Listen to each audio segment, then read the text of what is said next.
To answer the first question, I'm not sure if Hudson will be available or not. Ryan Brown will start the game on Friday. I think just the way he played, it would be unfair not to. We'll see about Hudson's availability moving forward. And this kind of take us back. At what point last week did you decide, hey, I'm going to call this offense? And ultimately, why did you make that decision? I think it was like Thursday morning at 2:30 in the morning. The week of the Wisconsin game, I spent learning the vocab, learning the rules within the offense. I didn't feel comfortable calling it that game just because I wouldn't be able to spit out plays fast enough. I got to midweek last week and felt like I had the vocab down enough to know what play I wanted to get to. And so I just felt like me calling the game was going to give us the best opportunity to put points on the board. And so that's why I made the decision I made. And you're going to continue to call the offense? Yes. Okay. And just talk about Jason Simmons' role now. He's organizing. He's been awesome for me. Just bouncing. The whole offensive staff has done a great job of being creative and bouncing ideas off of each other. And then he'll put the script together for practice. Upstairs he gave me a lot of good insight on game day. And so that's kind of how we're operating right now. Could you have even envisioned Ryan Brown playing like he did, especially in the second half? He had a great week of practice. Really, the last 2 weeks he's practiced well. You always appreciate like his energy and enthusiasm as a competitor, and he spent a lot of time in preparation this past week. So the things we saw during the game is what we were seeing during practice. Obviously, you don't know what it's going to look like until you get in live situations. Really, the first half, I thought he played well as well. Just we weren't making plays or drives weren't getting extended. We had a holding call on an explosive run that would have got us in the red area. Had a drop ball on the fade that I thought was thrown beautifully. So, you take those two plays and maybe you get points on those two drives. And now you look at his game and he had a fantastic game. So I'm proud of the way he played, and it's because of the way he prepared. And, I'm looking forward to watching his growth and maturation this week. How would you compare calling an offense to calling a defense? Is it a different rhythm, different? It's way different, way different.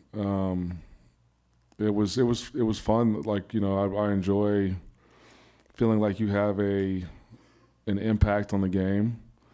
It was good to see the guys have fun with some of the new wrinkles that we threw in, and obviously you're there in the thick of it, right down on the wire, and you got the ball in your hands. Like that's what you want in a tight ball game against a good opponent. So. Obviously disappointed that we lost. Would have loved to win that game for our guys. But yeah, it was definitely a different experience. You're saying like intellectually it's different, like from a football standpoint? Well, yeah, on defense you're sort of reacting and anticipating, and offense like you kind of what the play is before the defense does, and it's sort of a chess game. You try to present pictures and run plays that set up other plays. So it is a different chess match there. When Jason was in here, he said there's plans for maybe playing Hudson and Ryan together at some point, or you will have plans for both of them to play. How distinct are those? A plan for each of them right now?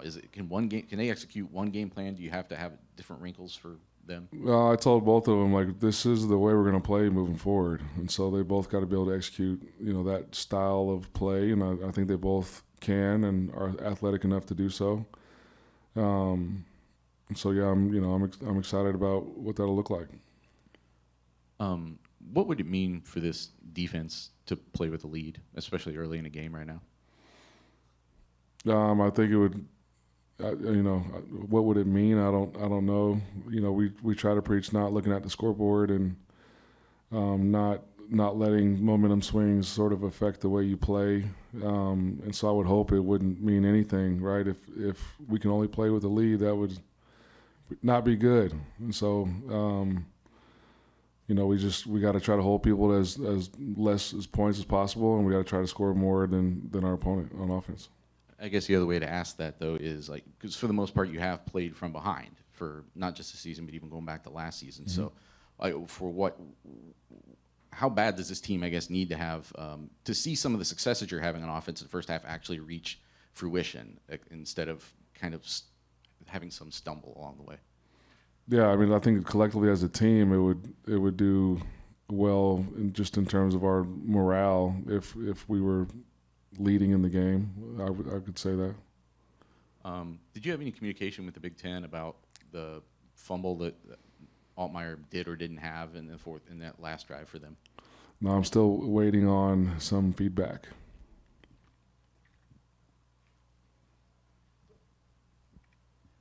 Did you get a sense of the guys kind of rallying around Ryan leading up to Saturday? Obviously, your quarterback gets hurt, and your backup is thrust into the starting role. The team is going to get behind whoever that individual is. I do think Ryan. He exudes confidence and is vocal, and I think, and he's a tough kid. Like he likes to go play, and I do think the guys fed off of that energy a little bit, especially there. That mid to late third quarter, fourth quarter. It was fun to watch. So, I think they were excited about the way he played, and ultimately, if he played well, that means the guys around him played well as well. So. Offensively, they did a good job, especially in that second half. How much has he grown in terms of just understanding the position from last year when he played against Northwestern to Saturday? Well, Saturday he didn't make some of the bonehead mistakes he made in the Northwestern game, but I also wasn't, his position coach a year ago, and I didn't sit in the QB room and go through meetings. So this is my first glimpse of, what he is as a quarterback in terms of studying and preparing, and like I said, the last 2 weeks I've been impressed with both he and Hudson and the amount of time and the amount of detail that they spend in meetings and translating that to practice. What did you learn in terms of your team's ability and willingness to fight on Saturday? We had talked all week about no matter what happens, you got to go out there and fight for 4 quarters. That can't be, I'm watching ESPN on, what was that, Friday of the, before we played at dinner, and the commentator was going through the games of the week and got to our game and said, this will be an easy win for Illinois as, Purdue has quit on the season. And so that bothered me real bad. Not that we got picked to lose the game, but just that, the perception out there is that we've quit on the season. So had a discussion with our team in our team meeting that night, had a different sort of speech / meeting prepared, but just, talk to them about it. I don't care, what you're doing in life. I don't care where you're at, what your occupation is.